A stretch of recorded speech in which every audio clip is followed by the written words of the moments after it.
Welcome to Nottoway. This is the oldest plantation in the South. It is located on the banks of the Mississippi River, just outside of Baton Rouge, Louisiana. Nottoway was completed in the year 1859, just prior to the Civil War. It has a total of 64 rooms and 53,000 square feet under the original slate roof. During the Civil War, Nottoway was spared through the kindness of a northern gunboat officer who ironically had been a guest here at the mansion. Hello, everybody. This is Charlie Jones along with Steve Evans. In those glory years, Charlie, prior to the Civil War, one of the favorite pastimes of the gentleman planters here in this region was racing their horses one-on-one over a quarter-mile distance. And that is the key to our event today, the quarter-mile distance. But it's not horses, it is horsepower. And lots of it. Over 2,000 horsepower per vehicle as we look at the top fuel eliminator category here at the 6th Annual Cajun National Drag Races.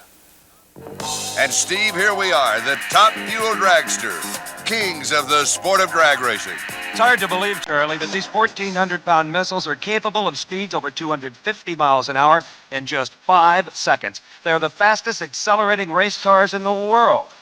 Powered by $17,000 aluminum Hemi engines, they run on highly explosive nitromethane fuel. The object is to go in a straight line, but it's not all that easy. We are watching some of the qualifying time trials. 24 attempted, but only 8 made it to the quarterfinals. This is State Capitol Dragway, and we're here for the Cajun National Drag Races. In the first round, we're ready for the matchup between Terry Cap. Terry is a Canadian, Charlie, who last year won the United States Nationals. And Terry will be up against Tony Serralo. Tony has one of the most interesting crews on the drag racing circuit, and with that story, here's Steve. One of the most competitive entries nationally in the top fuel eliminator category is not a big dollar operation. It's a New York school teacher by the name of Tony Serralo, and his prime help are his 2 young daughters, 11 and 12 years old. It's incredible. What all are they really capable of, Tonya and Kathy? They really help out around the car. They're able to just take apart just about anything I ask them to. They've practiced with it. They really get a lot of joy out of doing it. They get a lot of satisfaction from it. And you're a single parent, so this is really all of your recreation. Sure is. I try to tie in what they do on the car to what they're doing at school, and we make it a whole family thing that way. You told me that when you come home from teaching auto mechanics in New York City that they have torn the motor completely apart. They've done that. My daughters can go into the trailer and pull it apart. It's like recreation. Instead of going in the yard to play on the high bars, they go in the trailer and play with the motor. And as heavy as these parts are, that's even good exercise. How do you do it on a school teacher's salary? Oh, we try to come out here and run and make sure we win some prize money. I notice on the seat, as you get into the car, lettered on the seat, it says money. Is that constantly on your mind? Sure is. Just don't make no mistakes. That's what it means to me. Money. Watch it, son. Tonya and Kathy Serralo buckling up their dad, and they'll certainly be his rooting section today. Serralo, the number 7 qualifier, will face this man, Terry Cap, the number 3 qualifier. The electric starters bring these supercharged engines to life. They have a sound unlike any other race car, Charlie, as they run on nitromethane fuel. It's about $25 a gallon. They'll burn 10 gallons. This is what's known as the burnout. The driver idles the car into a puddle of water, hammers the throttle to smoke those tires to get them hot and to put hot rubber down on the racetrack. It's important that they back up at exactly the same tracks they burned out. Now watch as the tires actually grow well over a foot. The centrifugal force is just incredible on the burnout. And also, it is a violent burnout. You can see that Terry Cap holding onto his visor so that he doesn't lose it. To start, the famous Christmas tree start. You'll see a flash of a yellow light. 0.4 of a second later, the green. If you go before the green, then you'll see the red light, and that means you lose. The starter brings the drivers very carefully to the starting line. The start all important in this sport of drag racing. Terry Cap away first as Serralo is sound asleep. Oh, an explosion on Serralo's engine. Let's hope he's okay and can maintain control. A supercharger coming loose comes bouncing down lane number 2. As Serralo is moving around, he seems to be all right. There was not a follow-up explosion in the car. For some reason, Tony Serralo did not react to the light at all. He's terribly late. When he finally does give pursuit, Terry Cap has an insurmountable lead. Then to compound Tony's problems, the supercharger explodes right off the top of the engine. The bottom end of the engine explodes as well. That's an oil fire we see. Tony, a lucky man that the engine is behind the driver, or some serious burns could have resulted here. So Terry Capp moves into the semifinals, and for Tony Serralo and his young crew, it's been a short afternoon.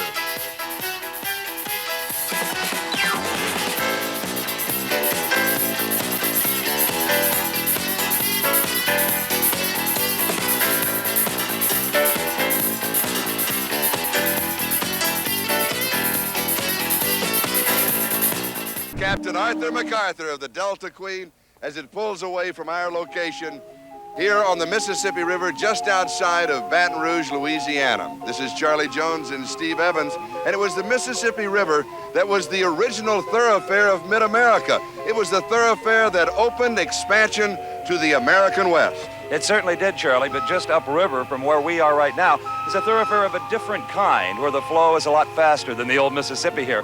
160 miles an hour. It's State Capitol Dragway, the site of the 6th annual Cajun Nationals drag races. And today we will be watching racing in a form that you saw many years ago on the Mississippi River. The Delta Queen is the oldest paddle boat on the Mississippi, and remember, it used to go against the Natchez in head-to-head competition. And it's head-to-head competition all the way at the Cajun Nationals, Charlie. And the star of this race are the pro stockers. They're 160 miles an hour in just 8 seconds, over a quarter of a mile, and the only thing stock about these beautiful vehicles is their exterior appearance. Hey, Steve, I thought the appearance under the lights last night in the qualifying gave drag racing an almost mystical look. It certainly does. The 8 quickest pro stockers make the program today. They qualified last evening between 155 and 162 miles an hour, covering the quarter mile in about 8.5 seconds. Lee Shepard of Arlington, Texas would be the man to beat the fastest qualifier, 8.35 seconds. But no one here is counting out last year's world champion, Bob Glidden. Glidden qualified number 3 at 8.46. We're at the State Capitol Dragway, Baton Rouge, Louisiana, for the Cajun National Drag Races on a hot, humid afternoon. We're ready now for action in the first round. It'll be Andy Manarino, who qualified at 8.49 seconds, going against David Hutchins, who qualified at 8.56 seconds. This is Dave Hutchins' first year as a professional driver, but he was quite successful in the sportsman drag racing ranks. Hutchins will be in the far lane. The drivers have already heated up the tires and are prepared to inch towards the starting line. They stage these cars very, very carefully. They're facing the famous Christmas tree starting system. On top of the tree, some small lights that indicate to the driver when they are positioned exactly on the starting line. They're ready. Manarino going against Hutchins. Manarino, great reaction time in the left lane. He takes the early lead, and now David Hutchins will try and catch him. Hutchins appears to have more horsepower, but it's to no avail as Andy Manarino reacts to the green light a good deal quicker. Taking another look at the start of this race, Charlie, you can see clearly that Andy Manarino reacts to the green light quicker than does Hutchins. Unique to this sport, the cars are timed independently. Even though Hutchins ran a little bit quicker, he loses the race. What really counts is the driver that gets there first. And it was Andy Manarino. He'll move on to the competition. Next up, Frank Iaconio and Bob Ingalls. Frank Iaconio finished number 3 in the world last year, has already won a couple of important national events this year. Bob Ingalls still looking to make it big in the Pro Stock Wars. And Bob, the underdog in this matchup, he had one of the slowest of the qualifying times. Not only has Iaconio been quicker in qualifying, he's also been quicker off the starting line, but they leave right together in this one. It's going to be a matter of horsepower now, a dead even leave off the starting line, and it is Frank Iaconio pulling away from Bob Ingalls as he crosses the finish line first at 8.56 seconds. He'll advance to round number 2. And here's the surge of Frank Iaconio as he defeats Bob Ingalls. He wins it in the second half of the race. And now moving out of the staging lanes, Don Kuntz and Bob Glidden. Well, unless Don Kuntz has found some speed secrets overnight, he's in real trouble here as he faces Mr. Pro Stock, Bob Glidden. Glidden has won the World Championship the last 5 out of 6 years, and in the process earned over $1 million. This was the final round for the World Championship at Ontario, California, Drag Racing's World Finals. It was not an easy year for Glidden. Lee Shepard was right on his tail in the point standings all year long, but it was Bob Glidden, again, carrying the number 1 into the 1981 season, much to the delight of his wife, helpmate, Etta Glidden. And Etta may be the main cog in this championship team. And earlier, Steve had a chance to visit with him. Ed, there's lots of wives and girlfriends out here helping their men, but none get as involved as you do. None really get into the hard, mechanical labor of this very grueling sport. Tell me about the relationship you have with Bob. Well, we have a really good relationship. You know, as a family, if the man is on the road constantly and the wife sits at home and she never goes with him, then it causes problems. Well, we're lucky. We've got 2 boys, and they're both interested in the racing, and we enjoy what we do. I can see that. On the starting line, you are so intense. It's almost as if you are driving that car by brain power, remote control. Do you feel that way sometimes? Sometimes, yes. You know, I offer him as much support as I can, and after he gets in and buckled up, you know, I'm just kind of standing out there, and the only thing I have to offer is mental support and watching him go down the track. Of course, you know, I see everything that happens. He doesn't see that much from inside, and sometimes they feel what the car is doing if it gets a little crossed up or a little squirrely, and sometimes they don't. So what are you looking for on the starting line? To see the initial leave of the car, how it's leaving, if it's hooking up, if it's spinning, if it's coming up or going out, or going out and then coming up, and what it's supposed to be doing and whether or not it's doing it right. Etta and Bob, the championship Glidden. Bob in the near lane, going against Don Kuntz in the far lane. And just as Etta said, she's watching. It's Glidden off the mark first with a big hole shot over Don Kuntz. This, coupled with his famous horsepower, should make this an easy win. And Glidden wins it going away. Bob Glidden into the semifinals, and Etta goes back to the pit. She'll be working on the car. At the start, Bob Glidden won it. Reaction time, 11 100ths of a second faster than his opponent. That's worth a car length. Now to Steve.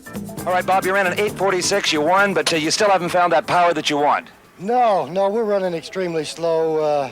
We're not only running slow, some of the cars are running better. And if we don't find some horsepower, we're in trouble. What can you do now to a pro stock in the pits to try to equal Lee Shepard? You're going to have to race him next round. Well, we're going to have to wait and see what he runs. Do the best we can do. What can you do, though? Well, we'll probably try some different tire situations and maybe change some suspension parts, and that'll be about it. Okay, thank you, Bob. Good luck. Thanks, Steve.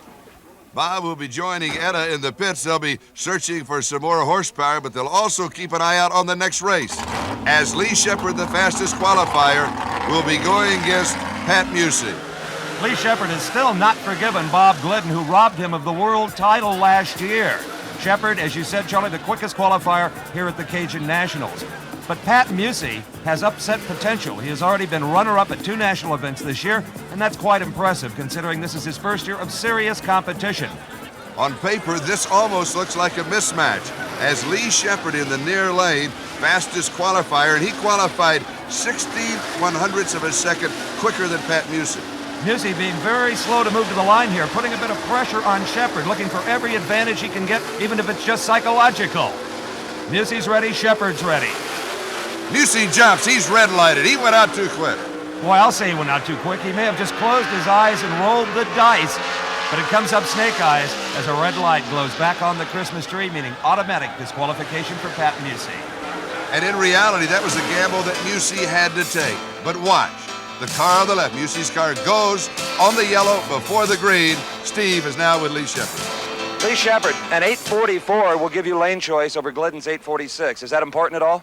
Well, it hadn't seemed to be so far, but it could be next round. We'll just have to wait and see. Okay, now an 8:44 is off your qualifying pace. Did you take it easy on Musey? Did you lighten up a bit? A little bit. We can go a little quicker, I think. You may have to, because Glidden's back there trying to find everything he can. Yeah, he usually does, too. And so in the semifinals, it'll be Lee Shepard against Bob Glidden and Frank Iaconio going against Andy Manarino.